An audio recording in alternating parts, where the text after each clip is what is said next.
हे बघा आई काय म्हणते रतन सारथी आणि चिमणी मारी उडून गेली चिमणी मारी उडून गेली चिमणी मारी उडून गेली रतन सारथी रतन सारथी चिमणी मारी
आपले मित्र मंडळ भेटला की दादा तुझ्या मुलीचं लग्न करायचं का रे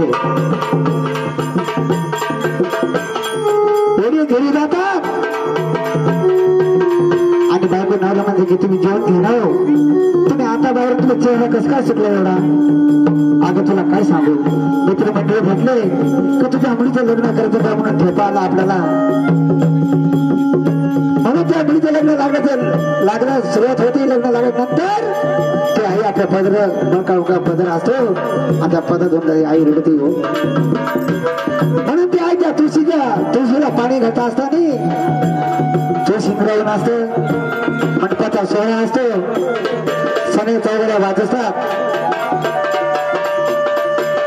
आणि पब्लिक फ्री दारामध्ये आपल्या लग्ना मंडपामध्ये असते आणि आई ती बिचारा तुळशीला पाणी घालता असताना त्या आईला कशी त्या मुलीचं लग्न लागतं मग त्या आईला ध्यान नसतं का शेजारची बाई मध्ये अगं ताई तुझ्या मुलीचं लग्न लागत तुला आठवत नाही का ग म्हणून ती आई त्या मुलीकडे पाहते आणि ढसा ढसा रडायला लागते हो लग्न लागण्याच्या नंतर ती मुलगी मंडपाच्या बाहेर गाडीत बसायला पाहते तरी बघा जेवढी माया आईला असती तेवढी माया पण बापाला पण असते हो का. आईची माया दिसून येते, बाबाची माया दिसून येत नसते. का दिसून येत नसते की आईच रडत जगाला दिसत आणि बापाच रडत हृदयामध्ये असत. म्हणून लग्न लागल्याच्या नंतर लग्न सोहळा झाला, बिचारी मुलगी त्या गाडीमध्ये नवरदेच्या सोबत गाडीमध्ये बसत असताना सहज लक्षात त्या बापाकडे जातं मुलीचं की मुलगी त्या कल्पे सोडून बापाच्या गळ्यामध्ये पडती हो.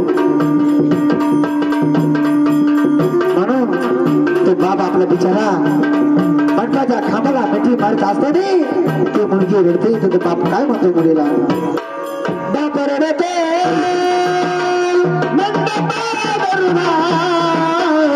माझा बाप रडते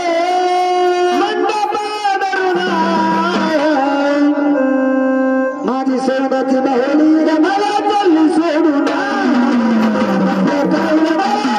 सोडून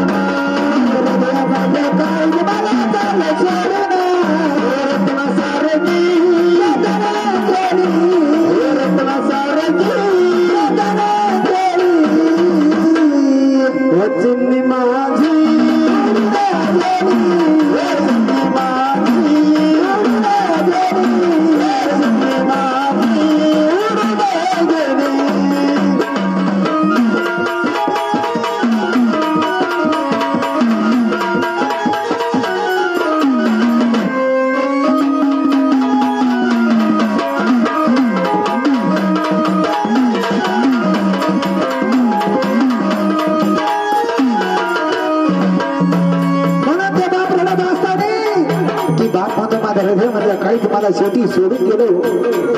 लहानचं मोठं ते माझ्या मुलीला केलं आणि शेवटी मुलगी मला सोडून गेली. म्हणून तेवढी माया बापाला असते तेवढीच माया भावाला पण असते का. आई बापाच्या घरी गरिबी असती, जशी आपली छोटी मुली आपल्या नवरीबाईच्या घरी स्वर्गवासी गेले. आईने आजीने कसं लग्न केलं त्याच्या जगात माहित हो. म्हणून त्या आईला धक्का बसला की माझी मुलगी लहानची मोठी केली आणि शेवटी मला सोडून गेली. म्हणून आई बाबाच्या घरी गरिबी असली आणि दोघं काही भावडं असतात. बाप ऊसतोडीच्या कामाला जात आणि आईच्या शेतात बिचारी आपले काम करीत असताना लहानचे मोठे मुळे बाळाला खेळत असताना आई म्हणायची, दादा ताई टोपल्यामध्ये भाकर ठेवली, ती भाकर दुपारी तुम्ही शाळेतून आले ना ते दोघं बहीण भाऊ जेवण करा. तेवढी माया आई बापाला असते तेवढी माया भावाला पण असते. मला भक्तांना भावाची माया दिसून येत नाही. जरा त्या मला बहीण नांदारा जाते त्या टायमाला भावाची आशी जमिनीवरती पडता भाव रडतो. म्हणून ते बहीण नांदा जात असताना त्या बिचारा आपल्या दर्जामध्ये थांबतो. त्या बहिणीला भाऊ कोण बहीण नगर भाऊ काही दिसत नाही तर सहज त्या बहिणीचं लग्न बहिणीचं लक्ष त्या भावावर जातं. भाऊ आपल्या दर्जामध्ये उभा राहतो. म्हणून ते भाऊ बहिणीला काय म्हणतो, माझा भाऊ रडते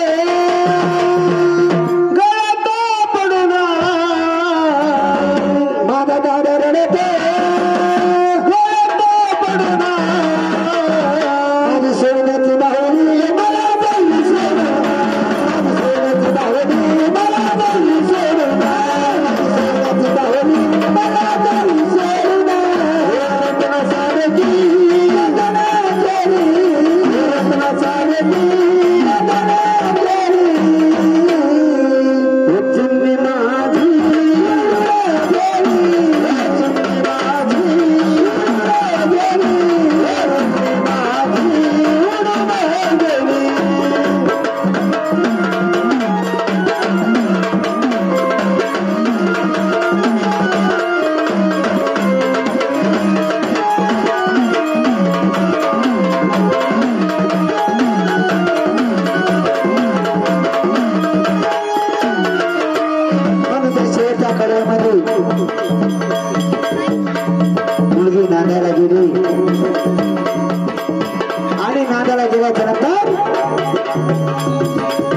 त्या मुलीचे आई वडील आणि भाऊ घरामध्ये आला. घराचं भटायला लागलं म्हणून शेवटच्या कडेमध्ये तो मुलीचा भाऊ आई वडिलाला काय म्हणतो शेवटच्या कडेमध्ये ऐका. आवड्याची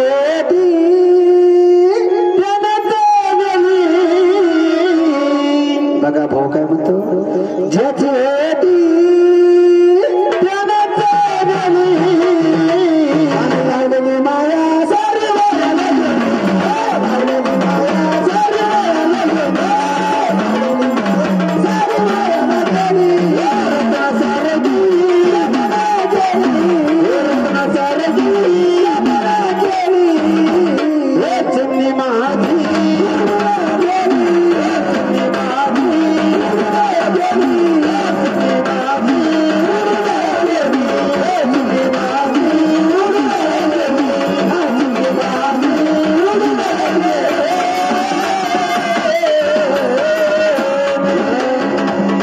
चिमणी उडून सासरी गेली.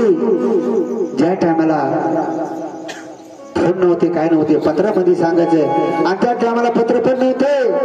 जी वेगळ्याची गोष्ट आहे लग्न झालं की बहीण त्या देवीला विनंती करते की आधी माझी शक्ती माझ्या भावाला सांगून दे तुम्ही माझ्या सासरी आनंदात आहे. म्हणून तो बहीण देवाला काय विनंती करते.